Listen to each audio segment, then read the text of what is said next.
اعوذ باللہ من الشیطان اللعین الرجیم بسم اللہ الرحمن الرحیم وصلی اللہ علی محمد وآل بیتہ الطیبین الطاہرین المعصومین۔ بارگاہ ملکوتی امیر المومنین سرزمین نجف اشرف سے مومنین کرام کی خدمت میں قرآنی صورتوں کے فضائل کا سلسلہ لے کے حاضر ہوا ہوں، اور سلسلہ گفتگو سورہ مبارکہ الکوثر اور الکافرون تک پہنچا ہے۔ امام جعفر صادق علیہ السلام فرماتے ہیں کہ من قرأ انا اعطیناک الکوثر فی فرائضہ و نوافلہ، جو بندہ اپنی واجب نمازوں میں اور نوافل میں سورہ الکوثر کی تلاوت کرتا ہے، سقاہ اللہ یوم القیامت من الکوثر، اللہ سبحانہ وتعالی قیامت کے دن اسے حوض کوثر سے سیراب کرتا ہے۔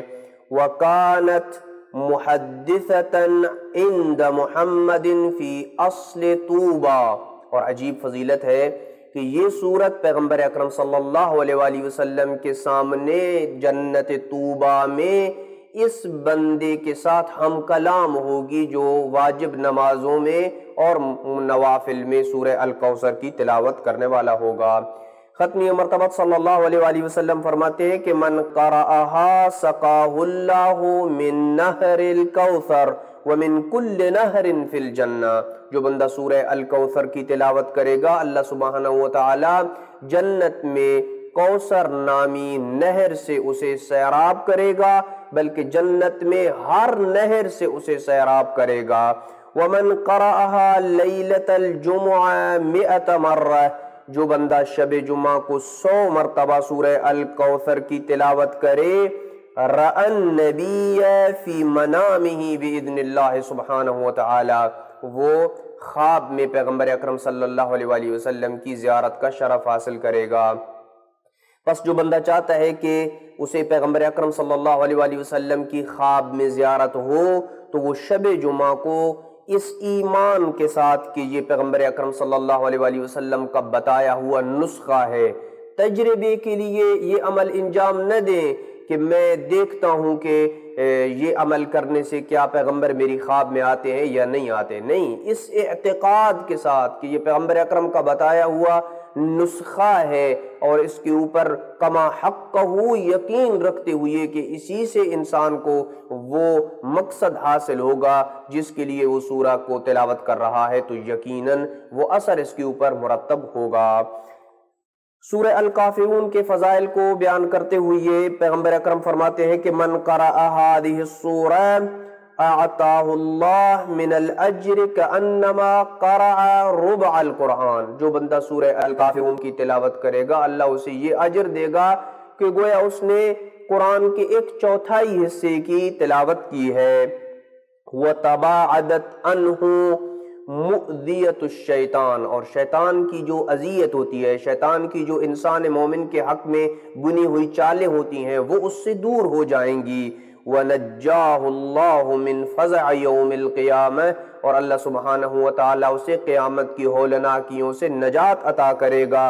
وَمَنْ قَرَأَهَا عِنْدَ مَنَامِهِ، جو بندہ سونے سے پہلے سورہ الکافرون کی تلاوت کرے، لم يتعرض الیہ شیء فی منامہ، وہ نیند میں اسے کسی قسم کی مصیبت اور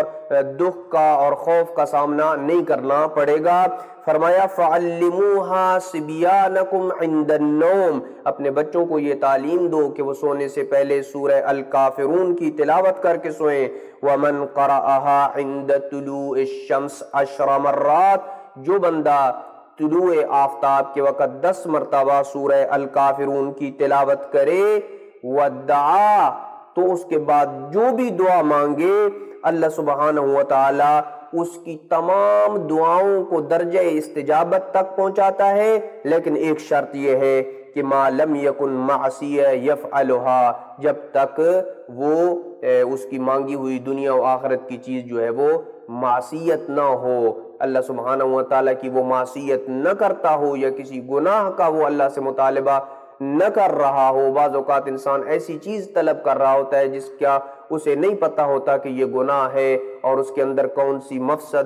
مصلحت ہے یا کون سا اس کے اندر مفسدہ ہے۔ یہ پوشیدہ ہوتی ہیں چیزیں جو ہمیں معلوم نہیں ہوتی ہیں، اور ہم اپنے لیے کیا مانگ رہے ہوتے ہیں ہمیں یہ معلوم نہیں ہوتا۔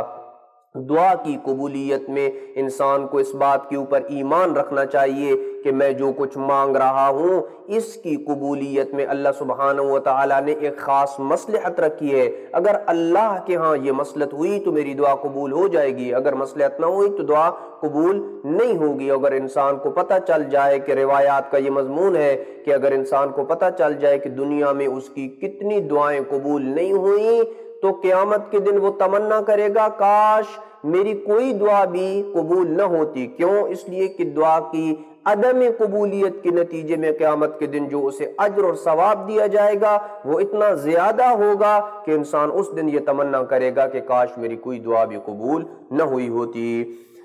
امام علیہ السلام فرماتے ہیں کہ من قرأ اذا آوا الى فراشہ، جب بندہ سونے کے لیے اپنے بستر کے اوپر آتا ہے اور اس وقت وہ سورہ الکافرون کی اور سورہ اخلاص قل هو اللہ احد کی تلاوت کرتا ہے، کتب اللہ له براءۃ من الشرک، اللہ سبحانہ و تعالی شرک سے براءت کا اللہ سبحانہ و تعالی شرک سے براءت کا امان نامہ اس کے لیے لکھ دیتا ہے، ایک پروانہ اسے عطا کر دیتا ہے، گویا ایک لیٹر اسے مل گیا ہے کہ تو کبھی مشرک نہیں ہوگا، اور اس کے بعد وہ توحید کا پرستار شمار ہوگا۔ دعا ہے کہ اللہ سبحانہ و تعالی ہمیں سورہ الکوثر اور سورہ الکافرون کے اندر موجود مطالب کو سمجھنے اور اسے اپنی زندگی میں نافذ کرنے کی توفیق نصیب فرمائے۔ وصلی اللہ علی محمد وآل بیتہ الطیبین الطاہرین المعصومین۔